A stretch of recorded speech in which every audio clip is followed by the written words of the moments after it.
ChatGPT, AI machines, satellite, engine ignition, click here, and liftoff. Hey there, it's Dina. The Click Here team is taking a short breather to get ahead on reporting in the new year.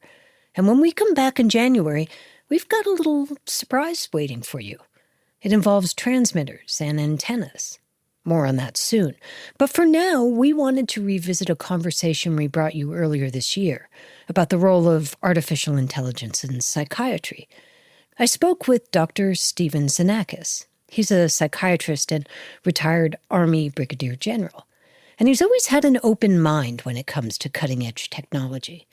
And now he's looking at AI to see if it can help doctors treat veterans struggling with mental health. Here's our conversation.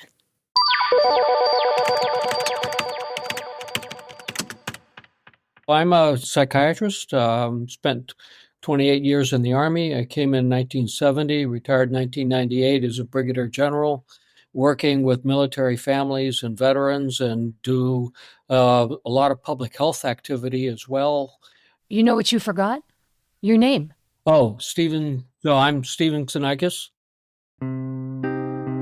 From Recorded Future News, this is Click Here's Mic Drop, a longer cut of one of our favorite interviews of the week. I'm Dina Temple-Raston.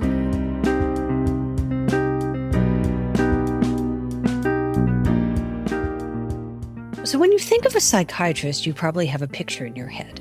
Calm demeanor, notebook, pen, maybe sitting across from a patient who's stretched out on a chaise lounge, nodding, taking notes. Classic Freudian stuff. But Dr. Stephen Xenakis is not exactly that kind of psychiatrist. For starters, he's a retired brigadier general in the Army, so he deals with a different kind of patient. He's worked with detainees at Guantanamo Bay. He's advised top military officials on the impact of blast wave concussions. And he's the kind of psychiatrist who is not afraid to go against the grain and try new things. For example, he's a big proponent of psychedelic therapy for PTSD, something that for a long time was considered kind of out there. And more recently, he's been thinking about this other thing he'd like to try to incorporate into his practice. I've been for years thinking that we needed to use these AI tools in identifying patients who would best respond to particular treatments.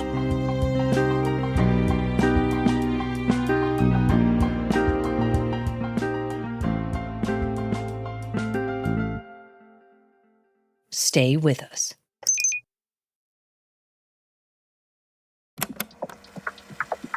I'm Dina Temple-Raston, and this is Click Here's Mic Drop.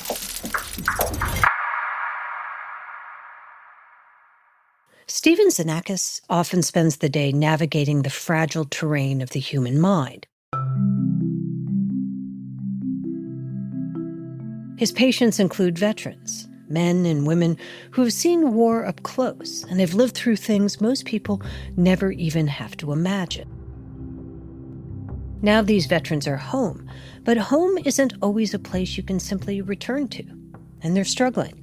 Maybe they can't sleep. Maybe their nerves are on edge, their thoughts racing. So they come to see him. And like most psychiatrists, Xenakis listens. He diagnoses, he prescribes medication when needed. He helps his patients develop coping strategies.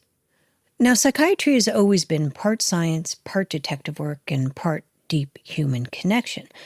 And these days, Xenakis is starting to explore how AI might be used as a way to sort of amplify his expertise, to help him diagnose and personalize treatment.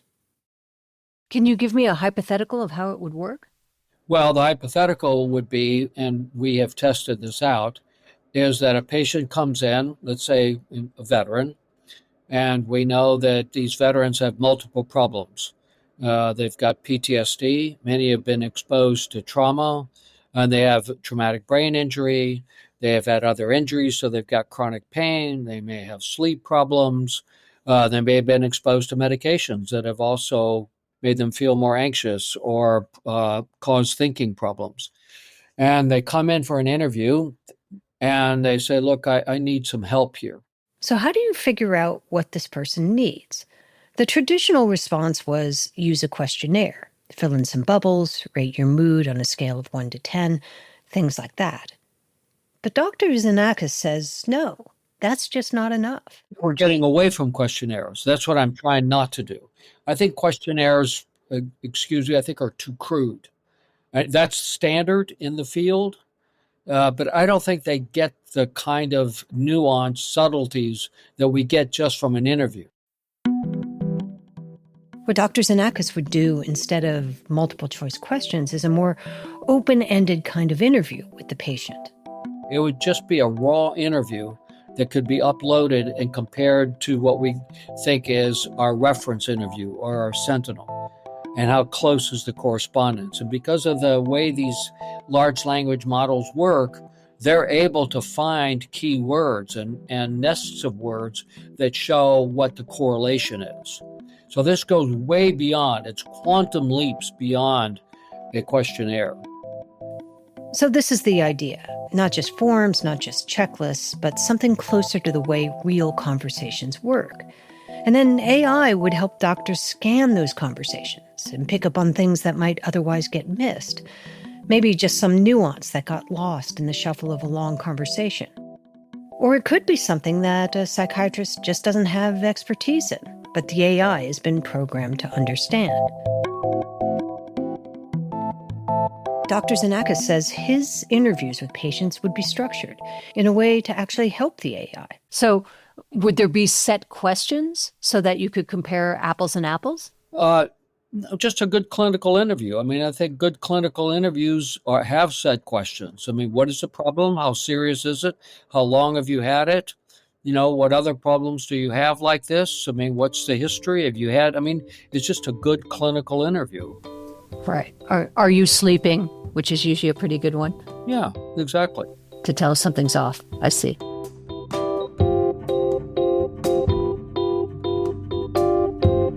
Pairing these kinds of structured interviews with AI, he says, could take the doctor-patient relationship out of multiple choice and into something he thinks would be, well, deeper. Which raises the question, could technology, something that feels cold and impersonal, actually help make mental health care more human? And do we even want it to? Stay with us.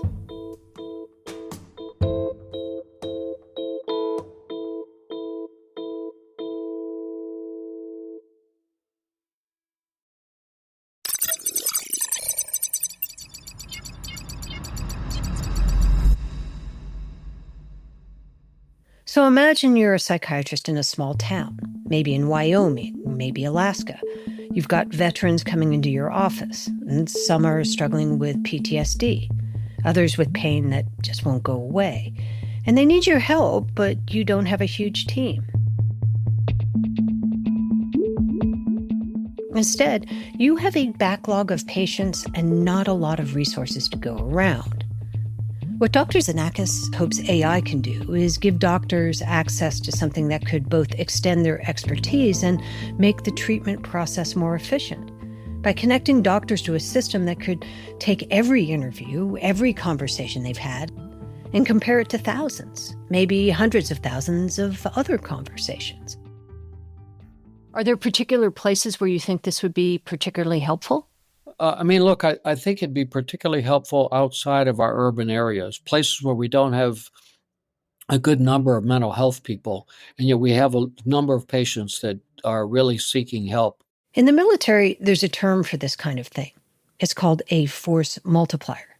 A force multiplier is anything, a weapon or a tool, that lets soldiers do more than they could do on their own. It essentially amplifies their abilities. And Dr. Xenakis, he says AI could be a force multiplier for doctors. I know that there are many therapists out there that are in communities and may not have had a lot of experience. And the numbers are kind of shocking. In states like Alaska and Wyoming, veterans make up at least 10% of the population. But the number of psychiatrists in these states, well, for the roughly 1.3 million people, there are less than 200 registered psychiatrists in both Alaska and Wyoming combined. Psychiatrists in rural areas are strapped not just for resources, but for patient data to refer to. But a large language model could essentially expand the amount of patient data they can draw from to help guide their patient care. And then what they would be able to do is with a large language model, it would be compared with thousands, maybe hundreds of thousands of other patients so that you'd be using all that knowledge to come up with a solution. Yeah, exactly. And then it would learn over time. So we would be able to feed that back. The more we do that, the more we learn. And we say that, for example, a patient's prescribed a particular medication that we think would help with sleep. Well, as we look at that and look at those patients who were prescribed and look at their interviews, we can get a better idea of who would be a responder. And that's really important. Right. So that they don't take a pill that doesn't end up helping their problem. Yes, right. Because even with a great interview, even with the best doctors, no one gets everything right. But maybe with enough data, they could get closer.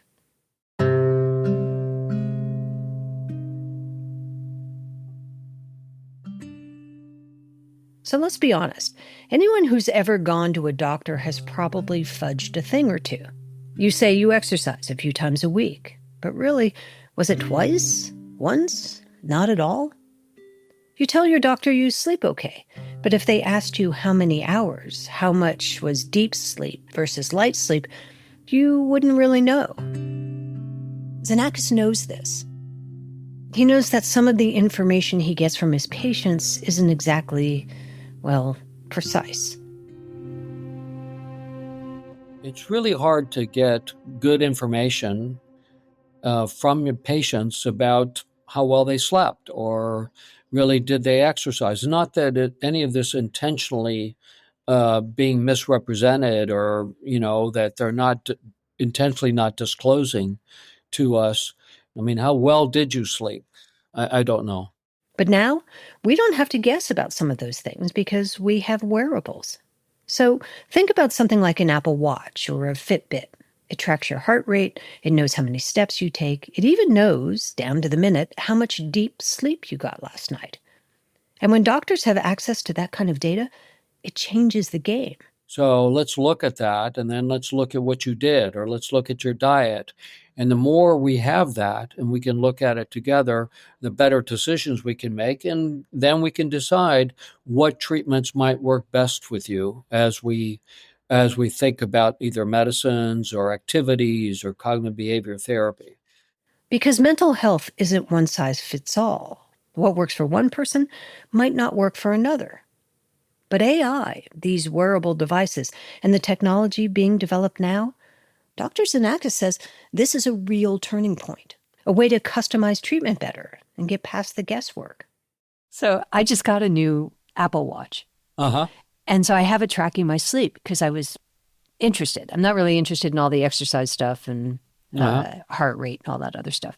But I'm finding myself being quite obsessed with how much deep sleep versus core sleep versus REM sleep, how much I'm awake. And it is, as you say, something I would never be able to tell a doctor. I could just say, okay, I feel pretty rested, I guess. Right. But this is showing me just how much it is. Yeah. And I think it's I know that people get obsessed with it, but I think it's really helpful. I use it a lot with my patients.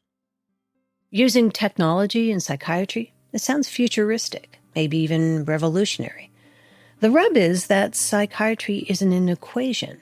It isn't about solving for X. It's about people, and people can be messy. And then there's this bigger question. Is this what we really want? Sure, AI has its place. It can help with paperwork, maybe spot early warning signs. But psychiatry isn't just science. It's an art. And AI isn't an artist. At least not yet. From Recorded Future News, this has been Click Here's Mic Drop. It was written and produced by Megan Dietrich, Sean Powers, Erica Gaida, Zach Hirsch, and me, Dina Temple-Reston. It was edited by Karen Duffin. We'll be back on Tuesday. Until then, have a great weekend.